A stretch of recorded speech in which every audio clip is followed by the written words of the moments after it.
Welcome back, folks. We're now joined by Denise Peoples, who is double lung recipient, been with us many times in the past, community services manager for the New Jersey Sharing Network. You'll see their website up in just a moment. And C. Lawrence Crump, Esquire, and Councilman at Large, Brick City, Newark, New Jersey. Denise, Lawrence, great to have you with us.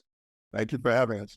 Great being here. Thank you, Steve. You got it. Denise, as we put up the website for the New Jersey Sharing Network, our longtime partners in this public awareness effort around organ and tissue donation, describe what the serious problem is of the 4,000 people waiting for a transplant in New Jersey. How could it be that 68% of those 4,000 people waiting for a transplant are people of color, when the population of people of color in this state is much, much, much lower? Please, Denise.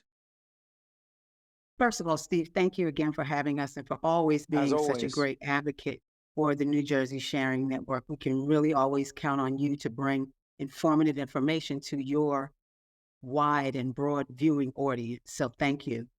Are you done? I thought you were going to keep going saying nice things. Oh, I'm sorry. You only said a little bit of money, so it was over. It's okay. Go ahead. So a lot of people feel that once they register to be an organ donor, that they're automatically going to be an organ donor. It is such a rare, rare gift. And that is one of the things that one of our initiatives is to get the word out there about that information. Less than 0.1% of all deaths actually go on to be an organ donor. And less than 10% actually go on to be tissue donor. So although we have this, large number of people of color and everybody registers and they think that for some reason a myth is, oh, if you're African American, then you're going to be matched with somebody African American or vice versa, or Hispanic, or whatever the case is. That is not it. We don't have enough people registered. I don't know if we'll ever have enough people registered, because as many people that are transplanted in the same day, we lose more people, and then more people are added. And Denise will come back and tell us a little bit more about her situation, her story, the gift of life, if you will. But Councilman, you've known Denise for how long? Over 10 years. And why is this such a personal and policy issue for you? I thought it was personal because if you know Denise, you understand that how this affected her life and how this made her a stronger person. The world is filled with a lot of people who we need to hear from. And fortunately, Denise is one of those people that I've heard from and inspired me to become an organ donor, to be quite frank.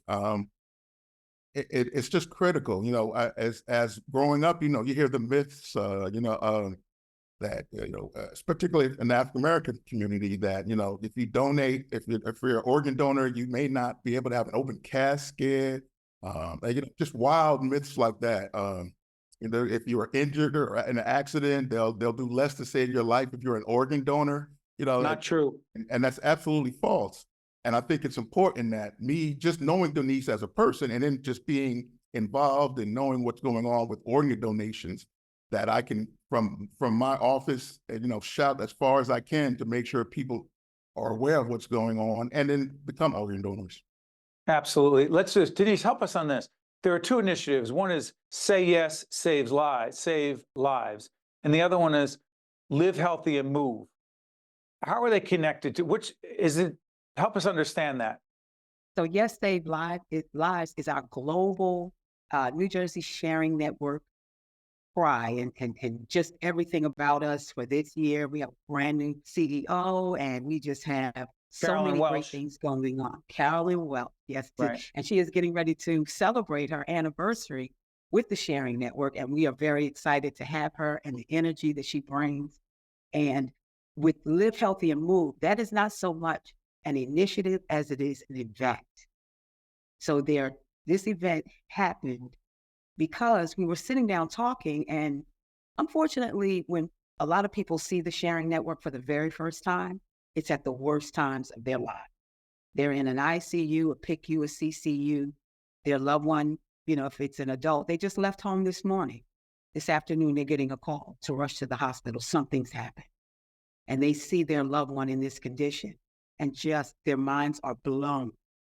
And then when they meet certain clinical triggers, the sharing network will come to the hospital and speak to that family. We don't want that to be the first time. We go there to ask for a gift. We decided at the network to give back something to the community.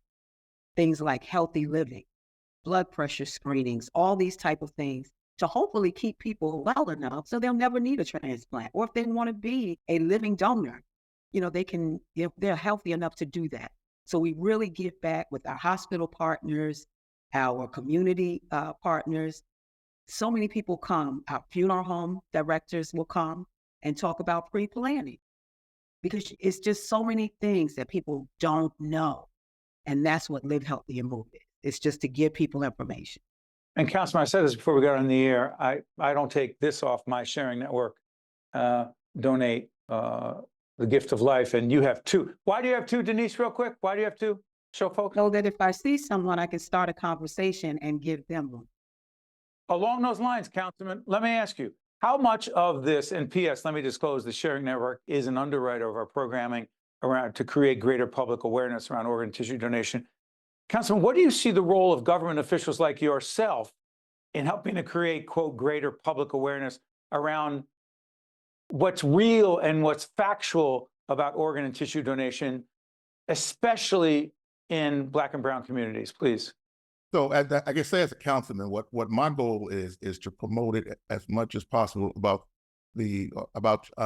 organ donations, about dispelling the myths and misconceptions first and foremost, but also being an actual promoter of it and an advocate for it.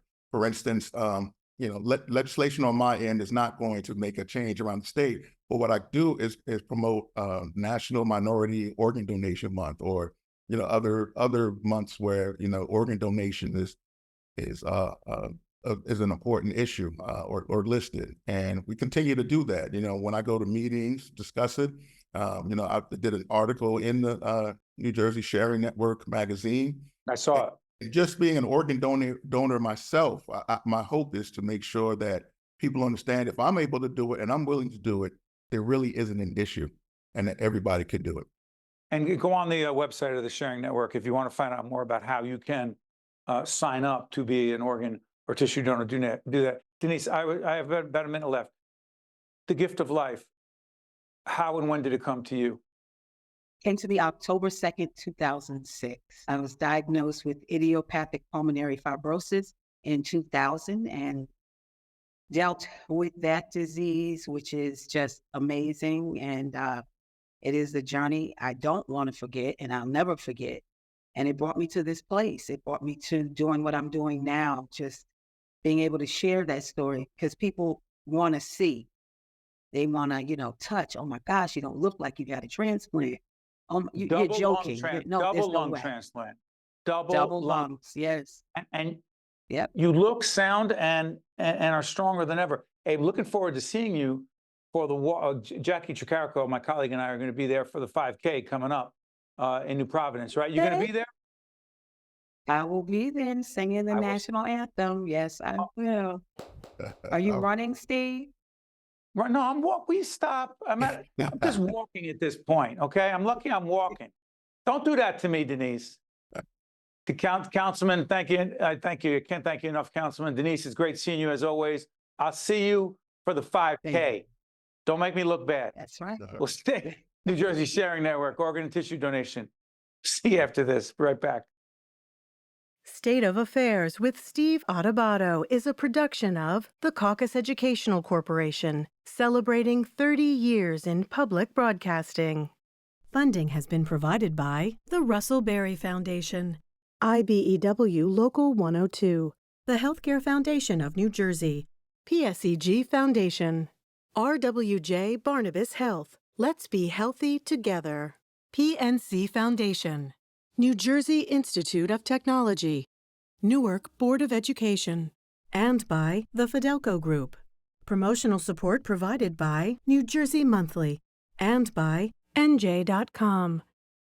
I'm very grateful that I'm still here. That's me and my donor when we went to celebrate our first anniversary. With a new kidney, I have strength. They gave me a new lease on life. I'm still going everywhere and exploring new places. Nobody thought I was going to be here. Nobody. And I look forward to getting older with my wife. That's possible now. We're transforming lives through innovative kidney treatments, living donor programs, and world-renowned care at 2 of New Jersey's premier hospitals. They gave me my normal life back. It's a blessing. RWJ Barnabas Health. Let's be healthy together.